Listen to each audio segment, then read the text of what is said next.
Shalom jemaat Tuhan yang terkasih, kami senang bahwa saudara bisa berkumpul bersama kami pada ibadah hari ini. Saudara, pada Mazmur 100 ayat 4 dikatakan bahwa kita harus memasuki gerbang Tuhan dengan hati yang bersyukur. Maka dari itu, mari kita siapkan sebuah hati yang bersyukur dan kita sama-sama menikmati hadirat Tuhan. Selamat beribadah, Tuhan Yesus memberkati.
Terima kasih Tuhan, terima kasih Yesus.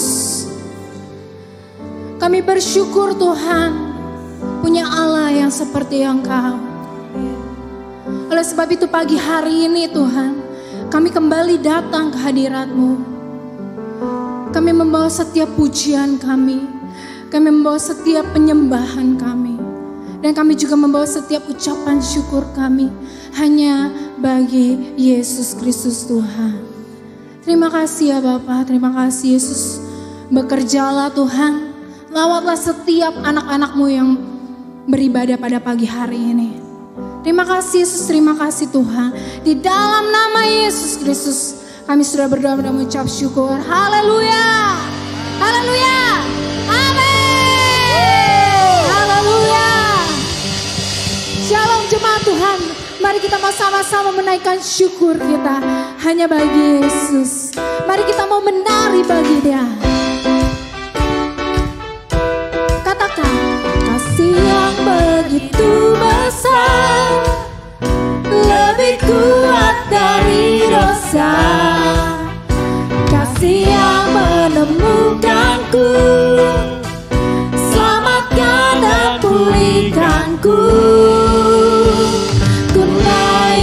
Syukurku, ku tak akan berhenti memuji, meninggikan nama-Mu selalu, menari, memuliakan-Mu, dibebaskan, dibangkitkan, hidup yang Kau beri, dan kini hanya untuk-Mu.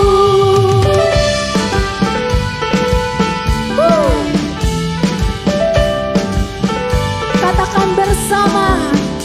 Kasih yang begitu besar, lebih kuat dari dosa.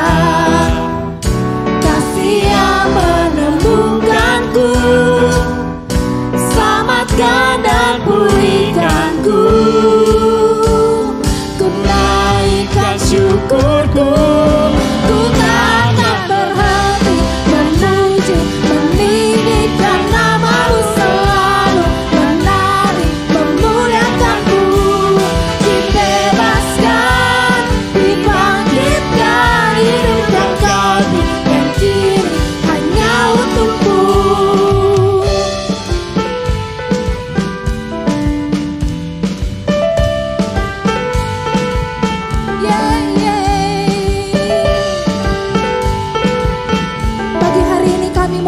syukur kami hanya bagi-Mu.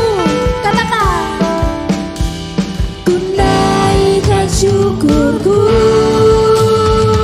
ku naikkan syukurku.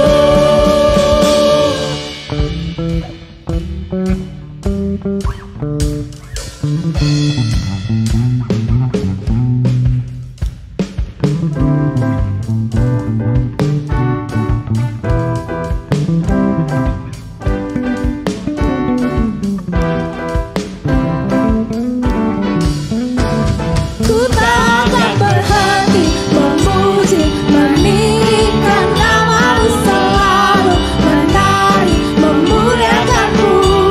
Dibebaskan, dibangkitkan, hidupkan Kau, dan kini hanya untuk-Mu. Takkan berhenti meninggikan nama-Mu. Dibebaskan, dibangkitkan, hidupkan Kau, dan kini hanya untuk-Mu. Hidupkan Kau, dan kini hanya untuk-Mu. Haleluya.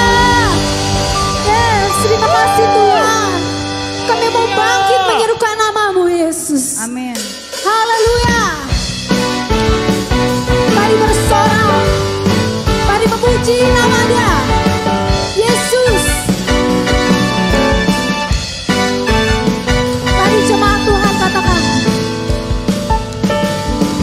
bangkit serukan nama Yesus. Mari maju, maju nyatakan kuasa-Nya. Kita buat hidup serentak, takkan tipu dayanya. Dengan kuasa namanya. Sekali lagi katakan, bangkit serukan nama Yesus. Maju nyatakan kuasa-Nya. Kita buat hidup serentak, takkan tipu dayanya. Dengan kuasa namanya. Nama Yesus menara yang kuat. Nama Yesus kota benteng yang teguh. Nama Yesus kalahkan semua musuh. Nama Yesus di atas segalanya. Amin.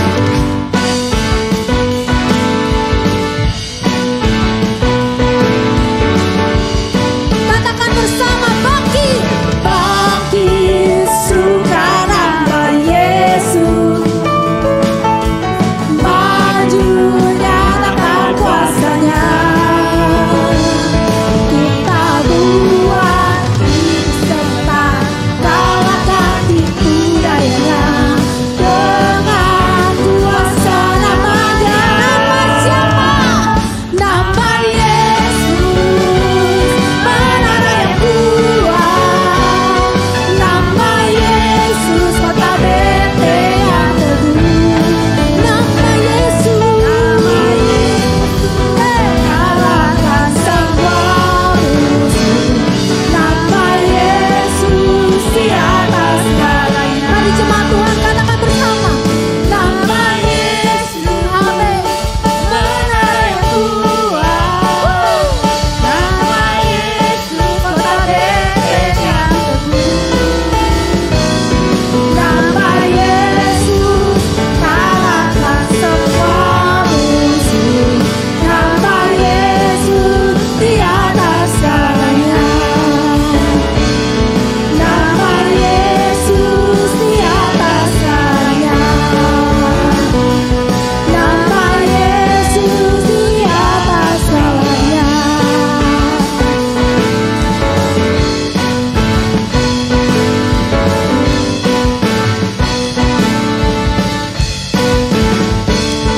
Beri sorak-sorai buat Tuhan kita Yesus. Haleluya. Haleluya.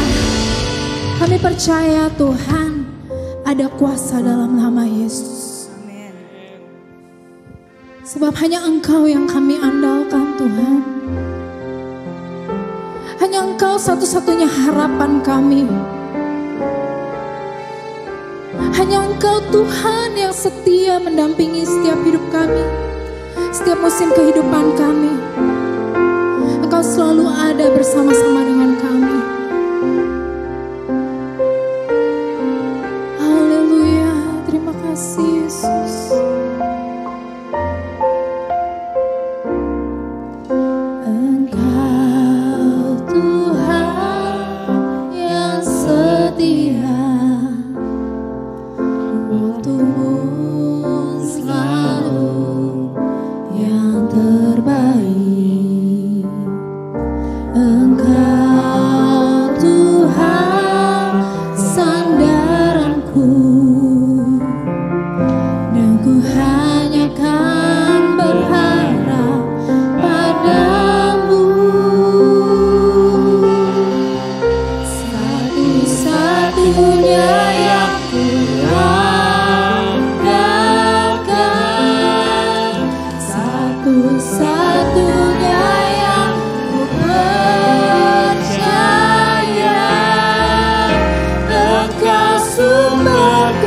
Tuhan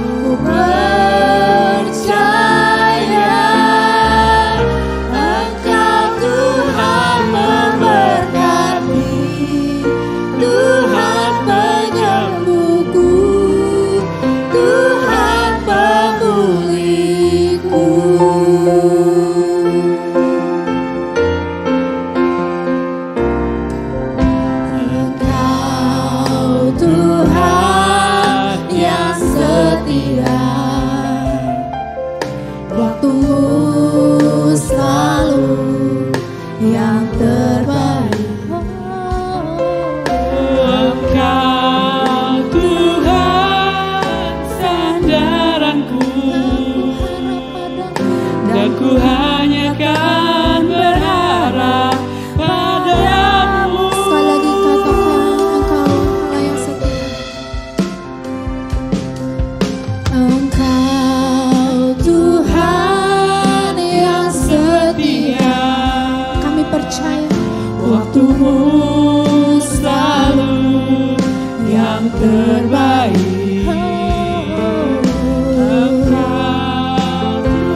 untuk katakan satunya yang kuandalkan.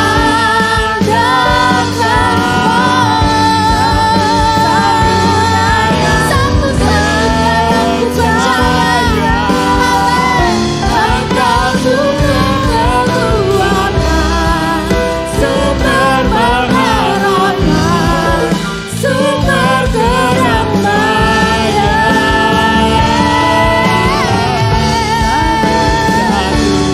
Satu-satunya yang ku andalkan, Yesus.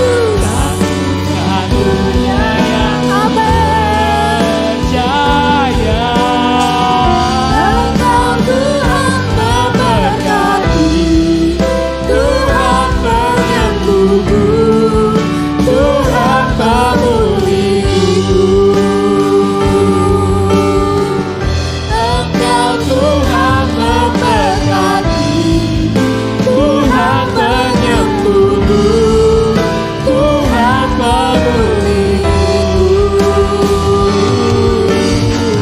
Engkau Tuhan memberkati, Tuhan penyembuhku,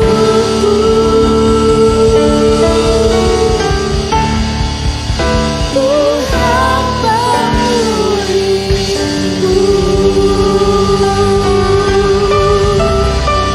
Haleluya.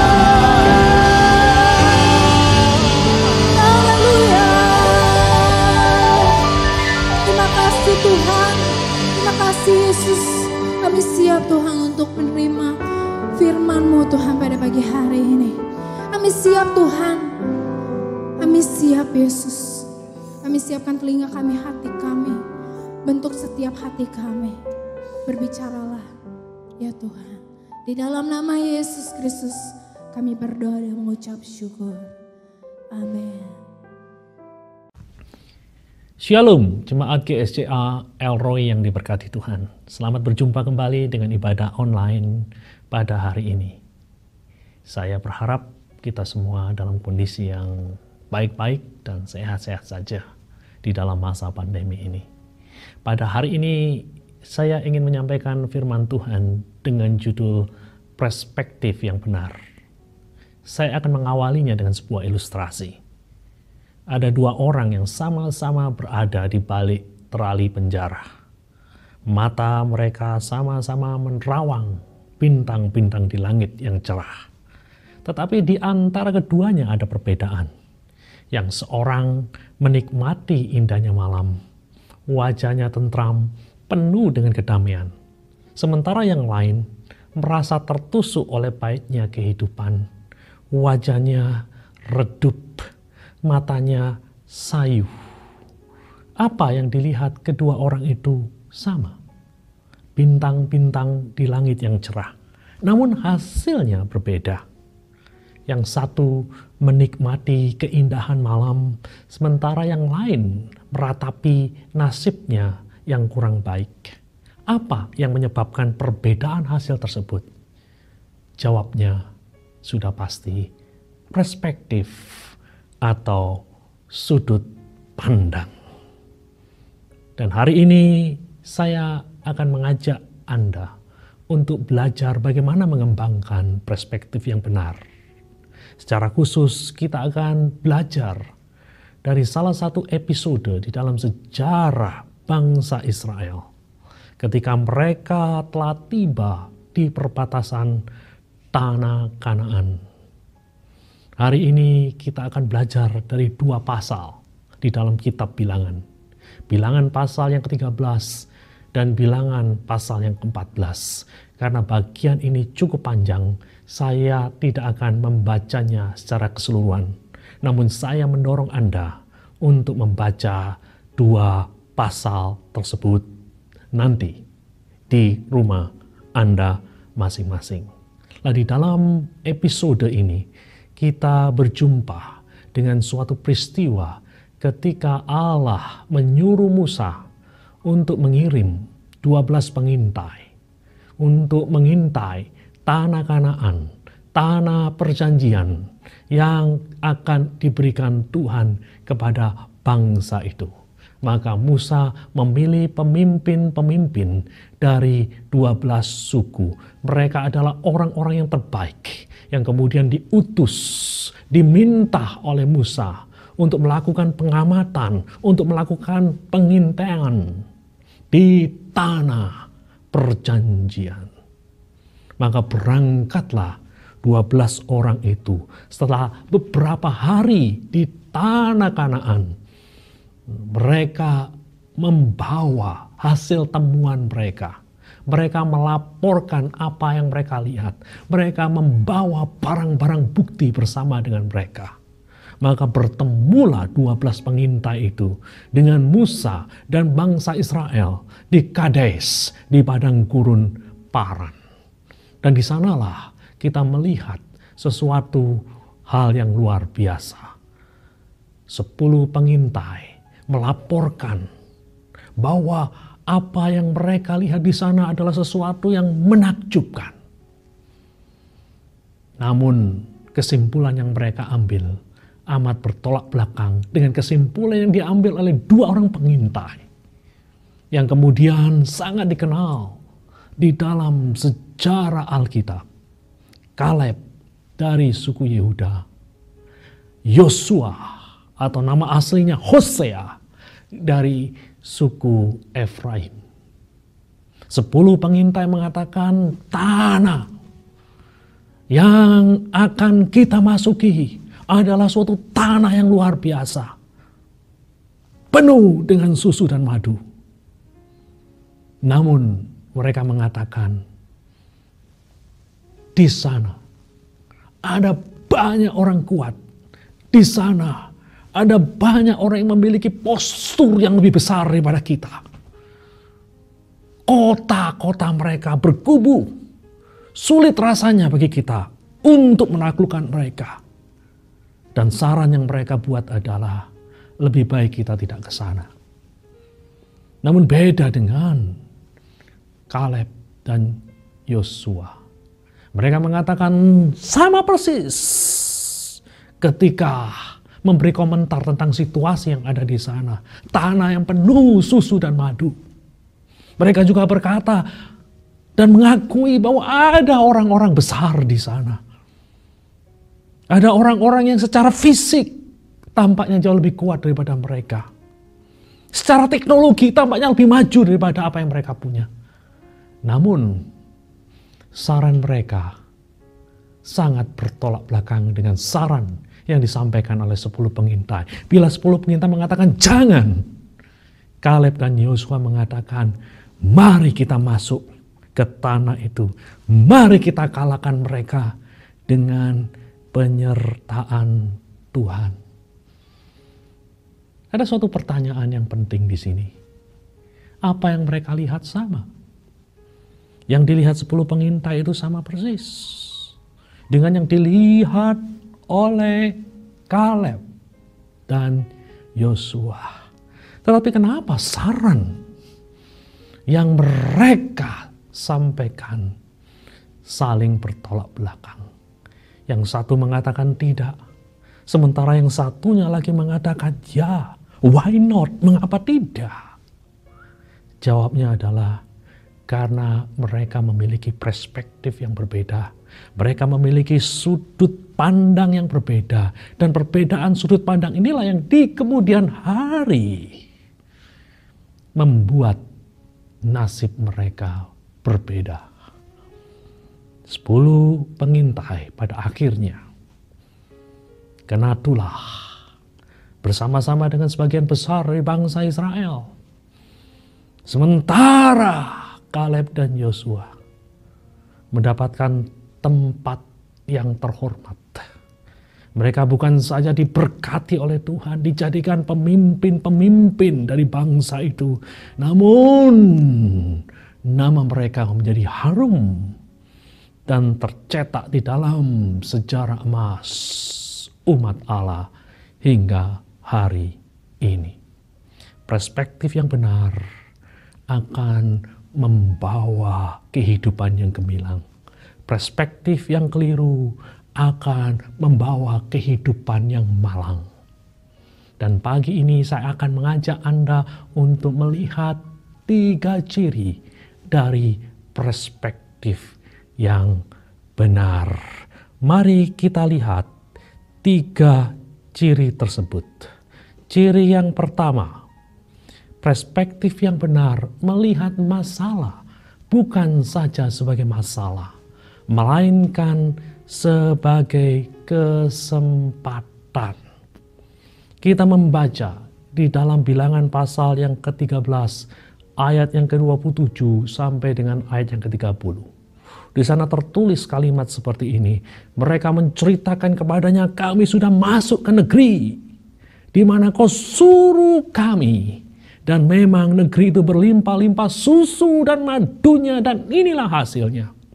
Hanya bangsa yang diam di negeri itu kuat-kuat. Dan kota-kotanya berkubuh dan sangat besar.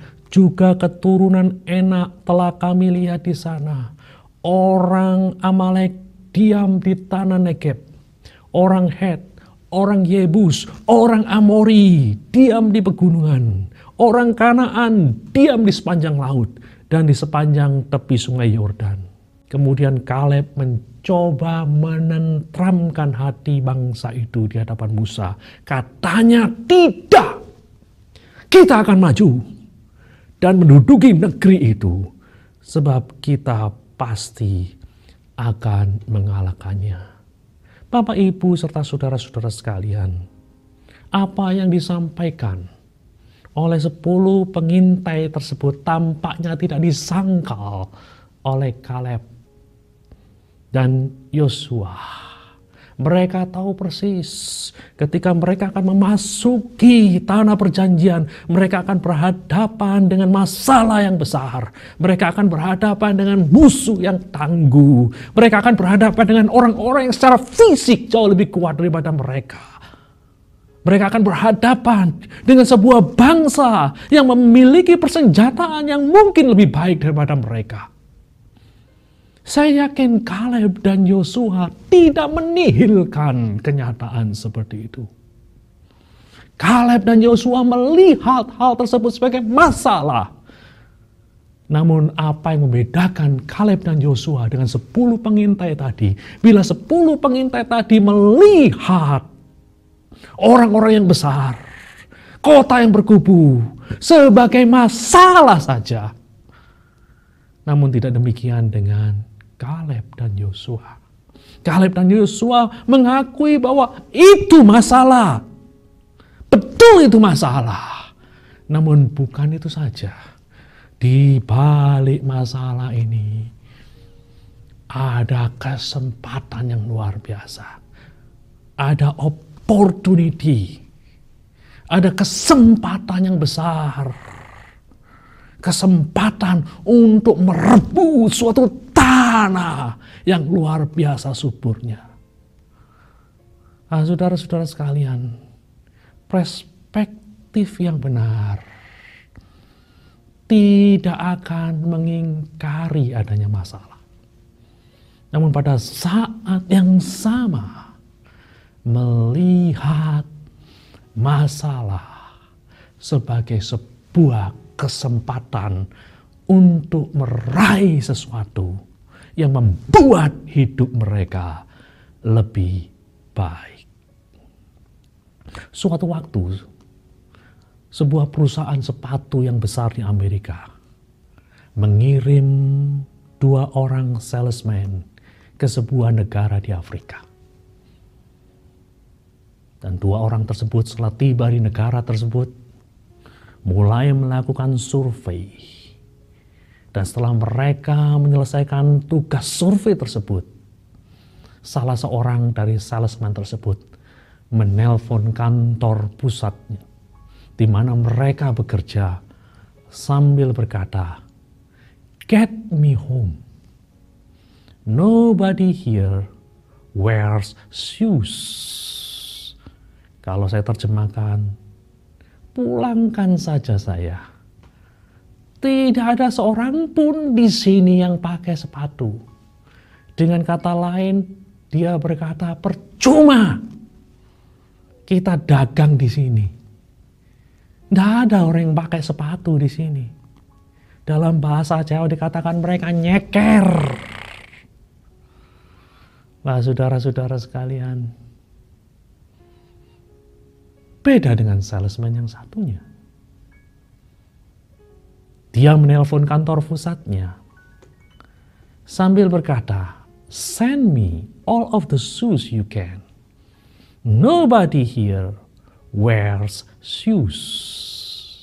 Kalau saya terjemahkan, kirim sebanyak mungkin sepatu yang kamu punya. Karena di sini tidak ada orang yang pakai sepatu. Dengan kata lain, salesman yang satu ini percaya apa yang ada di negara tersebut adalah sebuah kesempatan, sebuah opportunity yang besar. Di sini tidak ada orang yang pakai sepatu, di sini tidak ada pabrik sepatu. Ini kesempatan emas untuk berdagang sepatu di negara tersebut. Kontras dengan rekannya yang mengatakan, di sini tidak ada orang yang pakai sepatu. Percuma kita dagang di sini. Kita melihat perbedaan perspektif di sini. Salesman yang pertama melihat orang yang tidak pakai sepatu sebagai masalah saja. Tetapi di dalam diri salesman yang kedua, kita melihat orang yang tidak pakai sepatu bukan saja semata-mata masalah, tetapi sebuah kesempatan besar untuk mencapai suatu hal yang gemilang bagi perusahaan tersebut. Di dalam hidupku, di dalam hidupmu, pasti ada waktu-waktu tertentu di mana kita dihadapkan dengan permasalahan.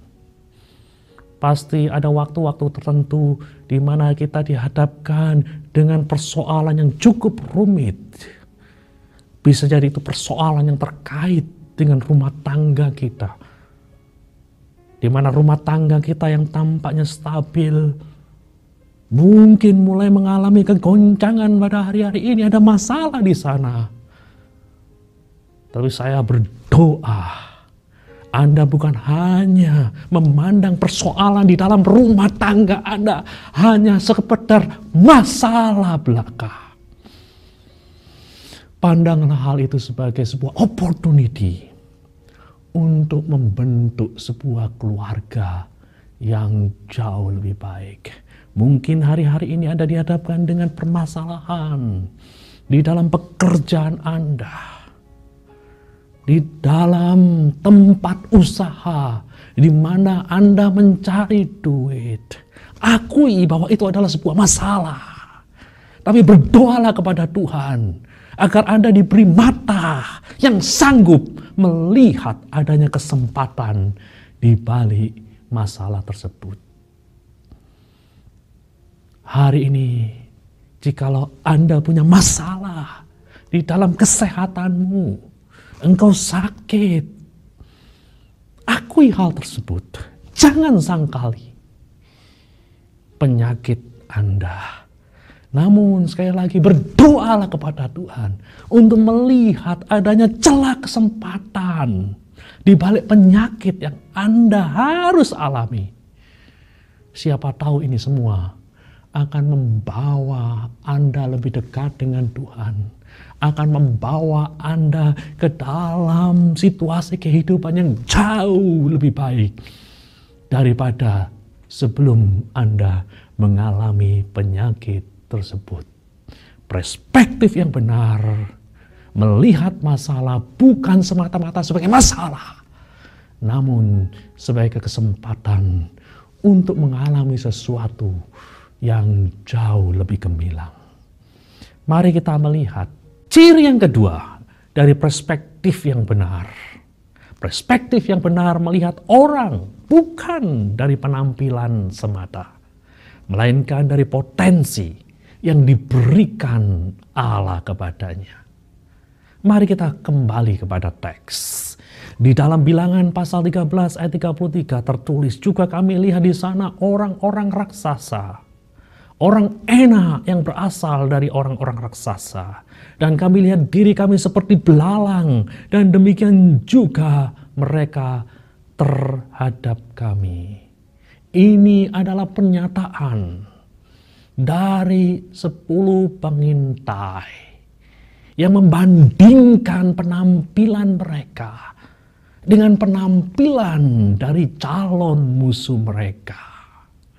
Mereka melihat diri mereka ibarat belalang, sementara musuh mereka pandang sebagai raksasa.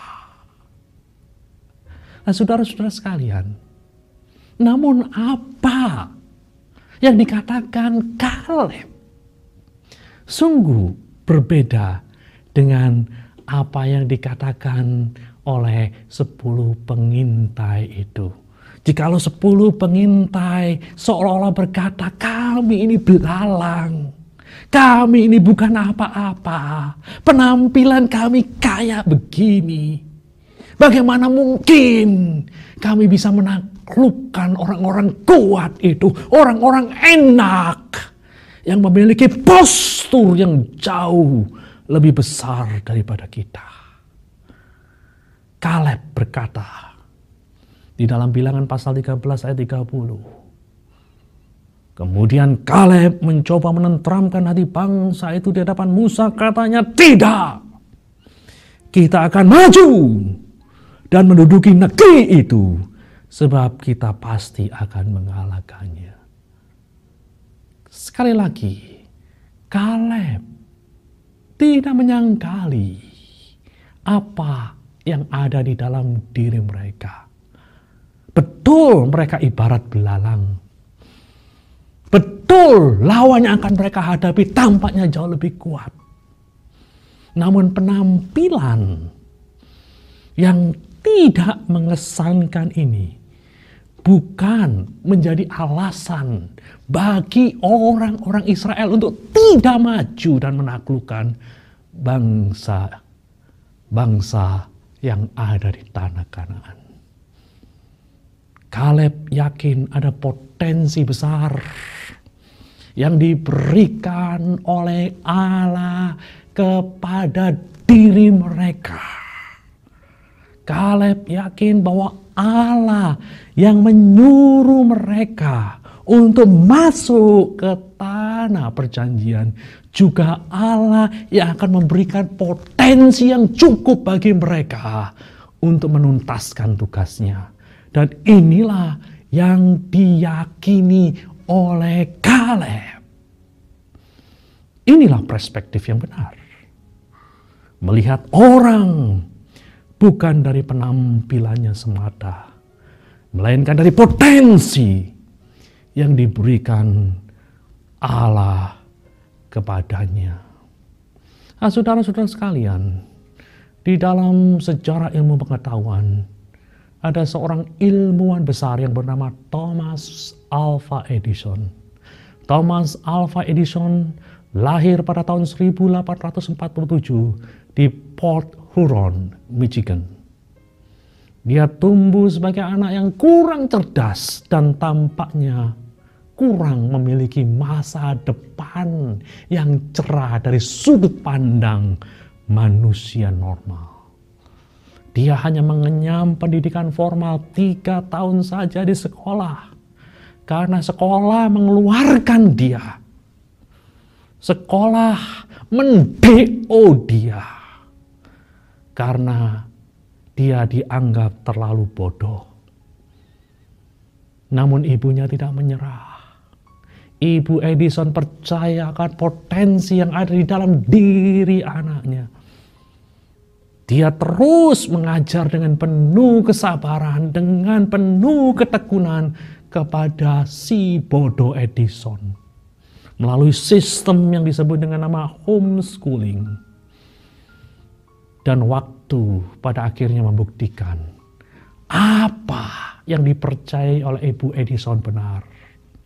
Pada usia 20 tahun, Edison sudah menemukan penemuan pertama yang cukup mengagumkan, alat perekam elektronik. Dan temuan itu tidak dijualnya, dipakainya sendiri.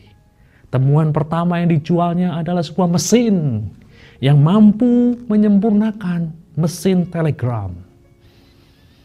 Dan temuan tersebut dijualnya dengan harga yang cukup mahal. Menurut ukuran waktu itu 40.000 US dollar. Namun penemuan yang paling spektakuler terjadi pada tahun 1879 ketika Edison berhasil menemukan lampu pijar. Hari ini kita bisa belajar dengan nyaman, diterangi oleh lampu pijar di malam hari.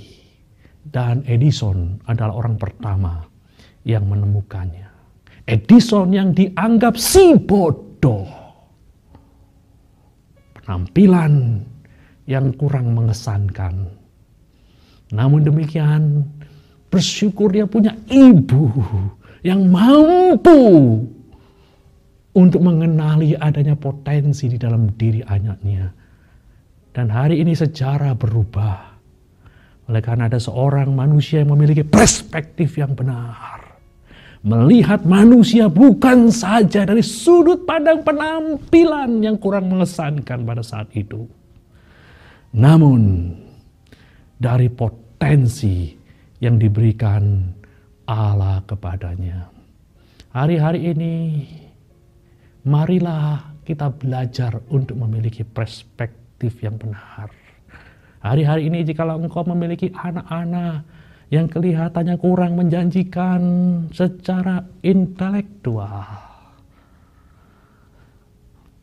mohon kepada Tuhan supaya Anda dimampukan untuk mengenali potensi-potensi yang tersembunyi di dalam diri anak Anda. Sehingga suatu waktu mereka boleh menjadi orang-orang yang berhasil. Orang-orang yang diberkati dan sekaligus menjadi berkat yang luar biasa. Guru-guru sekolah minggu. Hari-hari ini mungkin Anda berhadapan dengan anak-anak yang kelihatannya nakal, sukar diatur. Berdoa kepada Tuhan agar Anda bisa mengenali potensi yang ada di dalam diri anak Anda. Salah seorang pengkhotbah besar yang pernah lahir di dunia ini adalah seorang yang bernama George Whitefield. Di masa kecilnya dia adalah anak yang terkenal nakal, suka menirukan pengkhotbah, suka membuat parodi dari pengkhotbah yang sedang berkhotbah di atas mimbar. Namun bersyukur ada orang-orang yang bisa mengenali potensi di dalam diri anak ini, sanggup mengarahkan anak ini sehingga suatu hari nanti sejarah mencatat seorang pengkhotbah besar yang bernama George Whitefield. Nah, saudara-saudara sekalian, perspektif yang benar melihat orang bukan dari penampilannya semata pada hari ini, melainkan dari potensi yang diberikan Allah kepadanya. Mari kita lihat ciri yang ketiga daripada perspektif yang benar. Perspektif yang benar melihat penyertaan Allah sebagai modal dan kekuatan besar untuk menghadapi tantangan kehidupan.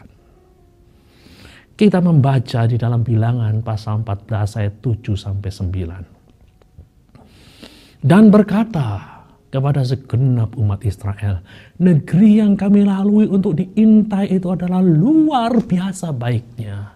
Jika Tuhan berkenan kepada kita, maka Ia akan membawa kita masuk ke negeri itu dan akan memberikannya kepada kita suatu negeri yang berlimpah-limpah susu dan madunya. Hanya janganlah memberontak kepada Tuhan dan janganlah takut kepada bangsa negeri itu, sebab mereka akan kita telan habis. Yang melindungi mereka sudah meninggalkan mereka, sedang Tuhan menyertai kita. Janganlah takut kepada mereka. Pernyataan yang luar biasa bukan? Pernyataan yang mengatakan Tuhan menyertai kita. Jangan takut kepada mereka. Akan kita telan habis mereka. Nah, saudara-saudara sekalian, inilah keyakinan dari dua orang pengintai itu. Keyakinan dari Yosua dan Kaleb. Betul mereka akan berhadapan dengan bangsa yang kuat. Betul mereka akan memasuki kota yang berkubu dengan teknologi yang canggih pada zamannya. Sesuatu yang berat untuk dilakukan. Suatu tugas yang kelihatannya impossible. Namun oleh karena ada penyertaan Tuhan, Kaleb dan Yosua yakin bahwa mereka sanggup merebut negeri itu. Mereka sanggup mengalahkan bangsa-bangsa yang ada di tanah Kanaan. Inilah perspektif yang benar, yang melihat penyertaan Allah sebagai modal dan kekuatan besar untuk menghadapi tantangan kehidupan. Ada sebuah kata-kata indah di dalam bahasa Inggris yang mengatakan, when my attitudes are right, no mountain is too high, no valley too deep, and no challenge too great that I cannot face it without the Lord's strength. Kalau saya terjemahkan, ketika attitude saya, sikap hati saya, sikap hidup saya, pola pikir saya benar, tidak ada gunung yang terlalu tinggi, tidak ada lembah yang terlalu dalam, tidak ada tantangan yang terlalu besar yang tak dapat kuhadapi tanpa kekuatan Tuhan. Saudara-saudara sekalian, orang-orang yang memiliki perspektif yang benar adalah orang-orang yang berani menghadapi tantangan dan yakin dapat mengalahkan tantangan bukan dengan kekuatan diri mereka sendiri, tetapi dengan kekuatan dari Tuhan yang menyertai mereka. Sebelum Yesus naik ke surga, Dia berkata, "Ketahuilah, Aku akan menyertai engkau sampai kesudahan zaman." Saudara-saudara sekalian, ini adalah suatu jaminan, suatu modal yang luar biasa bagi kita semua, kaya miskin, besar kecil, tua muda, mendapatkan modal yang sama, kekuatan yang sama, penyertaan Tuhan Yesus. Dan dengan penyertaan itulah saya yakin kita sanggup untuk menjawab semua tantangan-tantangan kehidupan. Dari level yang paling ringan sampai level yang paling berat. Kita yakin mampu menghadapi tantangan tersebut. Saya akhiri khotbah saya dengan sebuah kata-kata yang pernah muncul dari seorang filsuf besar Amerika yang namanya William James. Dia mengatakan, "The greatest discovery of my generation is that human beings can alter their life by altering their attitude of mind." Kalau saya terjemahkan, penemuan terbesar dari generasi saya adalah bahwa umat manusia dapat mengubah hidup mereka dengan mengubah cara berpikir mereka, dengan mengubah perspektif hidup mereka. Jika hari-hari ini hidupmu terasa tidak baik dan engkau ingin mengalami kehidupan yang lebih baik. Ubahlah perspektif hidupmu. Tuhan Yesus memberkati kita semua. Mari kita berdoa. Bapa di surga, kami mengucap syukur untuk firman-Mu yang menantang kami untuk memiliki perspektif yang benar. Jika ada di antara kami yang pada hari ini memiliki kehidupan yang tidak baik, memerlukan perubahan hidup, hamba-Mu berdoa, hari ini mereka boleh mengalami perubahan perspektif, sehingga kehidupan mereka akan menjadi kehidupan yang gemilang, penuh berkat, dan diberkati. Tuhan, kami berdoa memperalaskan ini semua demi nama Tuhan Yesus. Amin.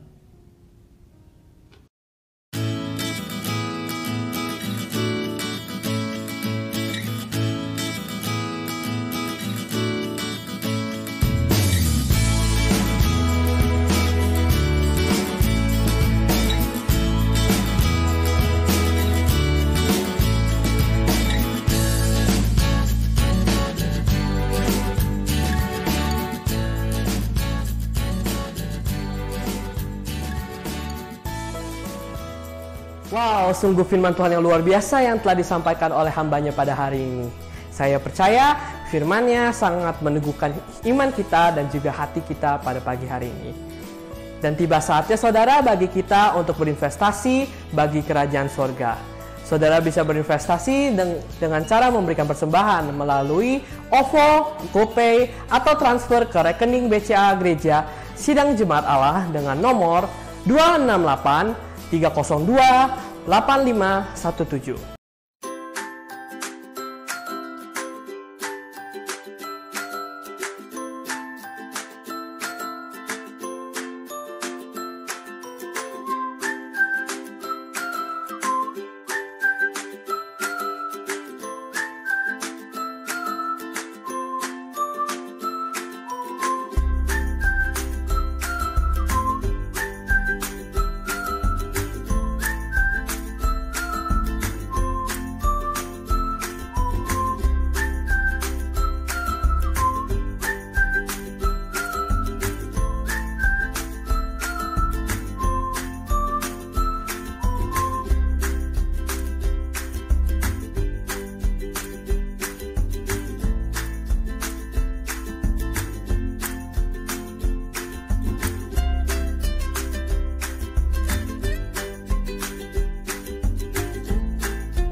Dan saudara, jangan lupa untuk tekan tombol subscribe supaya saudara tidak tertinggal info apapun dari channel GSCA Elroy Grogol. Dan sekarang pada akhirnya, marilah kita bersama-sama menerima berkat dari hambanya. Bapak, Ibu, serta saudara-saudara sekalian, mari kita tutup ibadah online kita. Namun sebelum kita menutup ibadah online ini, selain saya menghimbau Anda untuk terus berdoa agar situasi DKI Jakarta akan terus membaik dalam kaitannya dengan wabah COVID-19, saya juga menghimbau Bapak, Ibu, serta saudara-saudara sekalian untuk turut aktif di dalam program-program online kita, khususnya program hari Rabu yang saya bawakan, yaitu program Kiwi Jawab. Di sana ada pembahasan yang lebih dalam dengan materi-materi yang agak berbeda dengan khotbah pada hari Minggu. Materi-materi yang akan memperdalam pengetahuan Anda mengenai teologi Kristen, mengenai apa kata Alkitab terkait dengan isu-isu tertentu. Gunakan ini semua untuk membuat kerohanian Anda bertumbuh. Juga ada acara di komisi-komisi. Kaum wanita pada hari Jumat, kaum pria pada hari Kamis, gym pada hari Sabtu, demikian juga TOPS. Gunakan itu semua. Dan juga ibadah sekolah minggu yang diadakan jam 11 siang setiap hari minggunya. Gunakan itu semua.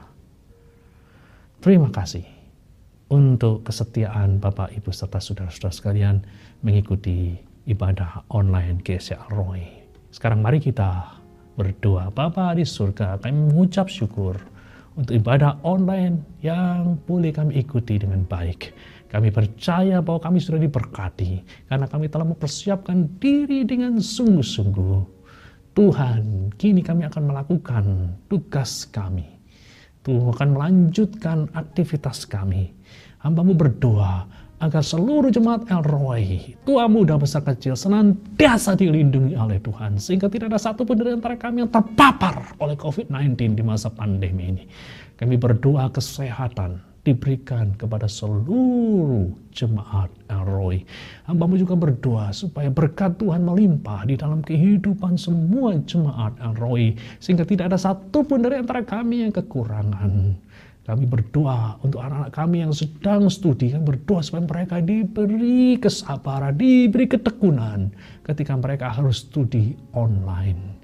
Terima kasih Tuhan. Kini jemaat Elroy, angkatlah kedua belah tangan-Mu. Tuhan memberkati dan melindungi engkau. Tuhan menyinari engkau dengan wajahnya dan memberimu kasih karunia. Tuhan menghadapkan wajahnya kepadamu dan memberimu damai sejahtera. Demi nama Tuhan Yesus, semua yang percaya berkata, amin. Terima kasih kepada jemaat yang sudah mengikuti ibadah pada pagi hari ini.